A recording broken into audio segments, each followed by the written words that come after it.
ಹರಿ ಓಂ ಗುರುಬ್ರಹ್ಮ ಗುರುವಿಷ್ಣು ಗುರುದೇವೋ ಮಹೇಶ್ವರಃ ಗುರು ಸಾಕ್ಷಾತ್ ಪರಬ್ರಹ್ಮ ತಸ್ಮೈ ಶ್ರೀ ಗುರುವೇ ನಮಃ. ಹರಿ ಓಂ ಕಾತ್ಯಾಯನಾಯ ವಿದ್ಮಹೇ ಕನ್ಯಾಕುಮಾರಿ ಧೀಮಹಿ ತನ್ನೋ ದುರ್ಗಿ ಪ್ರಚೋದಯಾತ್. ಬಂಧುಗಳೇ, ಈ ನಿನ್ನೆ ಒಂದ್ಸಲ ಏನು ಹೇಳಿದ್ದೆ ಅಂದರೆ, ಎಲ್ಲ ನಕ್ಷತ್ರಗಳಿಗೆ ಅಧಿದೇವತೆಗಳು ಇರ್ತಾರೆ, ಪ್ರತ್ಯೇಕ ದೇವತೆಗಳು ಇರ್ತಾರೆ. ಆ ದೇವರುಗಳನ್ನ ನೀವು ದುರ್ಗಿ ದೇವಸ್ಥಾನಗಳಲ್ಲಿ ನೋಡ್ಬೋದು. ಅಂಥ ದಿಕ್ಕುಗಳು ಮತ್ತು ದುರ್ಗಿ ಹೆಸರುಗಳು ಇರುತ್ತೆ. ಆ ನಕ್ಷತ್ರಕ್ಕೆ ಸಂಬಂಧಪಟ್ಟ ದೇವತೆಗಳಿರ್ತಾರೆ. ಅವ್ರನ್ನ ಪೂಜೆ ಮಾಡಿ ಅವ್ರ ಹೊಂದಾಣಿಕೆ ಇರಬೇಕು ಅಂತ ಗಣಕೋಟಿಗಳಲ್ಲಿ ಹೇಳಿದ್ದೆ. ಈ ದಿನ ಯಾವ್ಯಾವ ನಕ್ಷತ್ರಕ್ಕೆ ಯಾರ ಅಧಿಪತಿಗಳು, ಯಾವ ದೇವಿಯನ್ನು ಪೂಜೆ ಮಾಡಬೇಕು, ಯಾವ ದೇವಿಯನ್ನು ಪೂಜೆ ಮಾಡಿದ್ರೆ ನಿಮಗೆ ಅನುಕೂಲಗಳಿರುತ್ತೆ ಅಂತ ಒಂದು ಹೇಳಬೇಕು ಅಂತ ಮೊನ್ನೆ ಹೇಳಿದ್ದಕ್ಕೋಸ್ಕರ ಇವತ್ತು ಅದನ್ನು ಹೇಳ್ತಾ ಇದ್ದೀನಿ. ಯಾಕೆಂದರೆ ವಾಗರ್ಥವಿವ ಸಂಪೃಕ್ತೌ ವಾಗರ್ಥ ಪ್ರತಿಪತ್ತಯೇ ಜಗತಃ ಪಿತರೌ ಒಂದೇ ಪಾರ್ವತಿ ಪರಮೇಶ್ವರವು. ಪಾರ್ವತಿ ಪರಮೇಶ್ವರರು ಜಗತ್ತಿಗೆ ತಂದೆ ತಾಯಿಗಳು. ಅದರಲ್ಲಿ ಪಾರ್ವತಿ ದೇವಿ ಮಾತ್ರ ಸ್ವರೂಪಿಣಿ. ಎಲ್ಲ ದೇವತೆಗಳು ಆಕೆ ಇದರಲ್ಲೇ ಇರೋದು. ಎಲ್ಲ ಯೋಗಿನಿ ದೇವತೆಗಳು ಇರ್ತಾರೆ ಅಂತ ಅದಲ್ಲ. ಬ್ರಾಹ್ಮಿ ಮಹೇಶ್ವರಿ ಚೈವ ಕೌಮಾರಿ ವಾರಾಹಿ ತಥಾ ವೈಷ್ಣವಿ ಚ ಚಾಮುಂಡಿ ಸಪ್ತೈತೆ ಮಾತೃದಾಯಿಕ. ಇದರ ಜೊತೆಗೆ ಸಿದ್ಧಾದೇವಿ ಅಂತ ಒಂದು.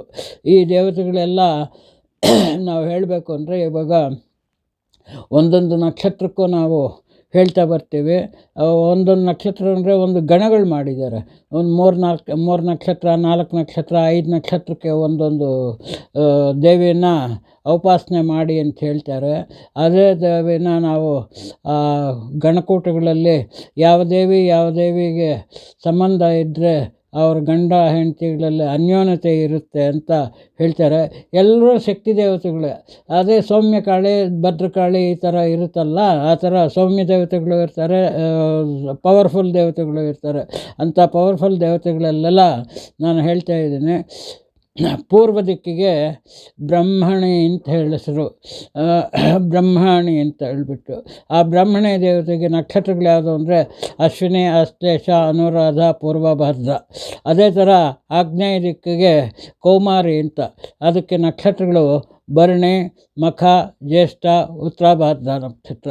ಅದೇ ಥರ ದಕ್ಷಿಣ ದಿಕ್ಕಿಗೆ ಒಂದು ದೇವತೆಗಳಿರ್ತಾರೆ, ಆ ವಾರಾಹಿ ದೇವಿ ಅಂತ ಹೇಳಿಬಿಟ್ಟು. ಕೃತಿಕ, ಪುಬ್ಬ, ಮೂಲ ನಕ್ಷತ್ರ.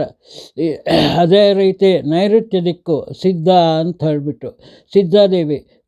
ರೋಹಿಣಿ ನಕ್ಷತ್ರ, ಉತ್ತರ ನಕ್ಷತ್ರ, ಪೂರ್ವಭದ್ರ ನಕ್ಷತ್ರ. ಪಶ್ಚಿಮ ದಿಕ್ಕಿಗೆ ವೈಷ್ಣವಿ, ಮೃಗಶಿರ ನಕ್ಷತ್ರ, ಹಸ್ತ ನಕ್ಷತ್ರ, ಉತ್ತರಾಷಾಢ ನಕ್ಷತ್ರ. ವಾಯು ದಿಕ್ಕಿಗೆ ಮಾಹೇಂದ್ರಿ ಅಂದರೆ ಆರಿದ್ರ, ಚಿತ್ರ, ಶ್ರವಣ ನಕ್ಷತ್ರಗಳಿರ್ತಾರೆ. ಉತ್ತರ ದಿಕ್ಕಿಗೆ ಚಾಮುಂಡಿ ದೇವಿ ಆಗ್ತಾಳೆ. ಪುನರ್ವಸು, ಸ್ವಾತಿ, ಧನಿಷ್ಠ ನಕ್ಷತ್ರಗಳು ಬರುತ್ತೆ. ಇದೇ ಥರ ಈಶಾನ್ಯ ದಿಕ್ಕಿಗೆ ಮಹೇಶ್ವರಿ, ಪಾರ್ವತಿಗೆ ಸಮಾನವಾದದ್ದು ಈ ಮಹೇಶ್ವರಿ. ಪುಷ್ಯ ನಕ್ಷತ್ರ, ವಿಶಾಖ ನಕ್ಷತ್ರ, ಶತಭಿಷ ನಕ್ಷತ್ರಕ್ಕೆ ಇರ್ತಾರೆ. ಇಲ್ಲಿ ವಧುವರರ ನಕ್ಷತ್ರಗಳು ಒಂದೇ ಶಕ್ತಿ ದೇವತೆಯಾಗಿರಬೇಕು. ಅನ್ಯೋನ್ಯ ಪ್ರೇಮ, ಭಕ್ತಿ, ಭಿನ್ನ ಕಲಹ ಇರುತ್ತೆ ಅಂತ ಹೇಳ್ತಾರೆ. ಇದೆಲ್ಲ ನೋಡಿಕೊಂಡು ನಾವಿವಾಗ ಇದನ್ನು ಹೇಳಿದ್ದೀವಿ. ಇದನ್ನು ಬೇಕಾದರೆ ನೀವು ಬರ್ಕೊಳ್ಳಿ. ಎಲ್ಲ ನಿಮ್ಮ ನಕ್ಷತ್ರಕ್ಕೆ ದೇವತೆಗಳು. ಮದುವೆ ಆಗಿರೋರು ಆಯಾ ದೇವಿಯನ್ನು ಪೂಜೆ ಮಾಡ್ತಾ ಬಂದರೆ ನಿಮ್ಮಲ್ಲಿರೋ ಒಗ್ಗಟ್ಟು ಅಥವಾ ಗಂಡ ಹೆಂಡತಿಯರಲ್ಲಿ ಭಿನ್ನಾಭಿಪ್ರಾಯಗಳಿದ್ರೆ ಶಾಂತವಾಗುತ್ತಾ ಅನ್ನೋ ಸಮಸ್ತ ಇದೆ.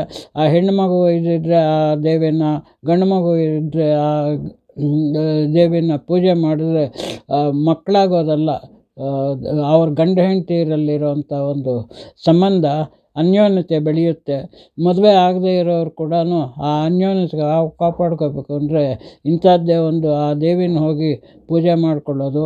ಎಲ್ಲ ದೇವಿಗೂ ಒಂದು ಇದಿದೆ. ಮದುವೆ ಆಗದೇ ಇರೋವ್ರಿಗೆ ಪಾರ್ವತಿ ಸ್ವಯಂವರ ಕಲಾಹೋಮ ಅಂತ ಎಲ್ಲ ಮಾಡಿಸ್ತಾ ಇದ್ದಾರೆ. ಅದ್ರ ಜೊತೆಗೆ ಇದನ್ನು ಮಾಡಿಸ್ಕೊಂಡ್ರೆ ಆಯಾ ದೇವತೆಗೆ ಹೋಗಿ ಪೂಜೆನೋ ಏನೋ ಒಂದು ಹರಕೆ ಹೊತ್ಕೊಳ್ಳೋದು ಇದೆಲ್ಲ ಮಾಡಿದ್ರೆ ಜನಗಳಲ್ಲಿ ಒಳ್ಳೆಯದಾಗುತ್ತೆ.